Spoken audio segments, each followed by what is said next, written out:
God is the one who calls, and we have to listen. We have to be able to hear. In order to hear, you gotta quiet down. If somebody's calling you, but you're making a bunch of noise, you won't hear them. So the same in your spiritual life, you have to quiet down. You have to have a regular life of prayer.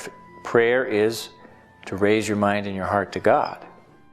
Somebody might go to a religious life and discern for a time, and maybe even in temporary vows. Well, that's part of what the Church might say gives us with temporary vows. Is it's continuing the discernment while getting the benefit of a consecration.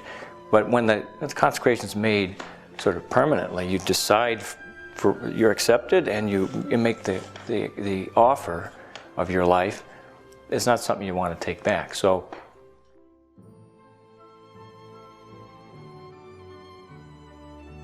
when our community began in 1978, our founder, Father Abbot William Driscoll, he started with the inspiration of God and the help of His grace. He started in Rockport, Massachusetts, and after a couple of years, he encountered the Maronites and met the Maronite Archbishop, Francis Zayak, who is retired now. He invited Father Abbot to become Maronite. He was Latin. He was under the Archdiocese of Boston when he began. And so in the early 1980s, Father Abbot began in 1978. In the early 80s is when they decided, the Maronites accepted us, they invited us, and then they accepted us as part of the Maronite Church, Maronites here in the United States. And we ended up here in Petersham, Massachusetts after a couple of moves. The Maronites, of course, are Catholics of the eastern part of the Catholic Church. So since 1978, we've been with Father Abbot as our spiritual father under St. Maron, under the Maronites. Our life is a contemplative life of prayer, and liturgical prayer is first and foremost in anybody's life, whether you're a monk or you're a layman or whatever. That's our first prayer, because that's the prayer of Christ and the prayer of the Church. So we join ourselves to that prayer.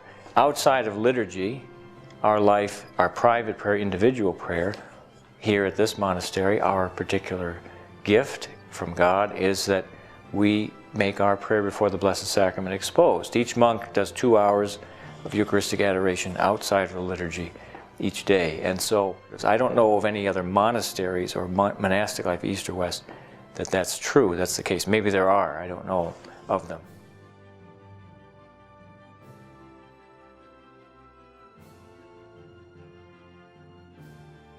Latin is a language, and in terms of prose and poetry, that likes to compress a lot into a few words. Whereas the Maronite liturgy likes to elaborate everything, repeat things over and over. So it's much more, the prayers are much longer. There's a lot of repetition. We say in one of the feasts we have for some Maronite martyrs, the monks who were killed for the teaching of the Council of Chalcedon, our faith is the faith of Peter, and the faith of Peter is ours. The Church of Peter is our church, and the Church of Peter is ours. So they like to repeat things. They like to, just like anybody who loves to ruminate on something, to think of something that's delightful and good and holy and true, you like to think about it over and over.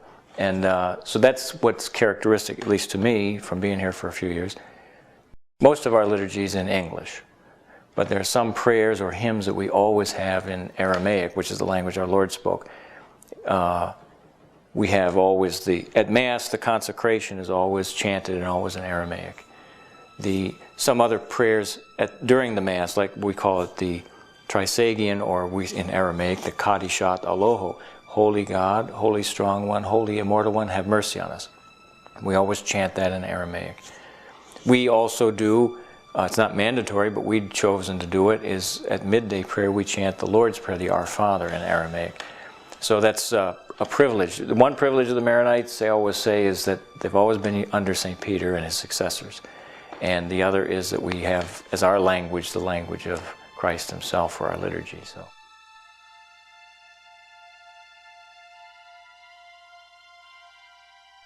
As a friend of ours said many years ago, he used to run some errands for us. And he used to go uptown, and some of the locals they asked him once, they said, well, are you their contact with reality? And he said, no, they're my contact with reality. And the reason is, I think, because God is reality. That's the real thing, is God himself. When you live a life without that, they call that the real world, but that's the illusion. And that's why it's so frantic and so crazy, is because they're missing the one thing that's real. And so when people come here, that's in some way what we give it to them, not by any design. It's just that's what happens. That's the natural, if you want to call it the dynamic of our life, is that we give ourselves to God. Well, he uses us as instruments to give himself to others. And that's what I think people who actually come down here, that's what that I can only tell you what I've heard them say.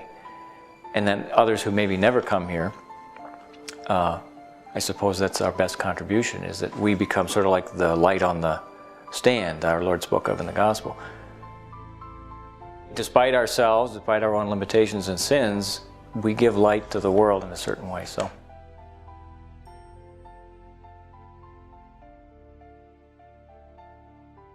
We begin at 5, the bell rings at 5 o'clock, and we go to prayer at 5:20. We have our morning prayer, which lasts, given the season, it's between 30-40 minutes, so until about 6 o'clock. Then we have quiet time for adoration of the Blessed Sacrament before Mass, or they'll do some spiritual reading or study before Mass. Mass is at 7:30, which ordinarily weekdays would last about an hour.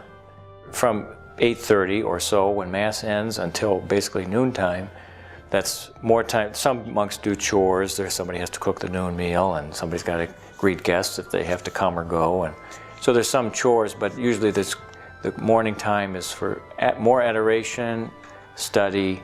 Some of the monks might take a walk, get some exercise in the morning. Necessary business, correspondence, whatever you have to do.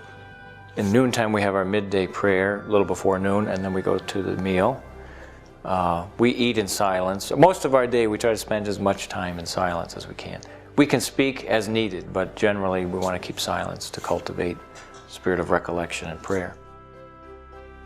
After the noon meal and siesta time, then we have our work period in the afternoon until about 4:30. Then it's supper time, almost, just about supper time, enough time to clean up.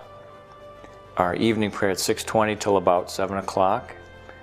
And then after that, most nights, it's sometimes there's classes they'll have in the evening for philosophy, theology, whatever it might be, for novices, for the rule, anything else. And otherwise, it's adoration or study, if you have necessary chores to do. 3 nights a week we have recreation, where we sit around and talk. And Sunday, Tuesday, Thursday. But also on certain feast days we'll have recreation, whether it's on Sunday, Tuesday, or Thursday. And then the night prayer is a little before 9 o'clock, about 9 o'clock. And then we retire after that. So.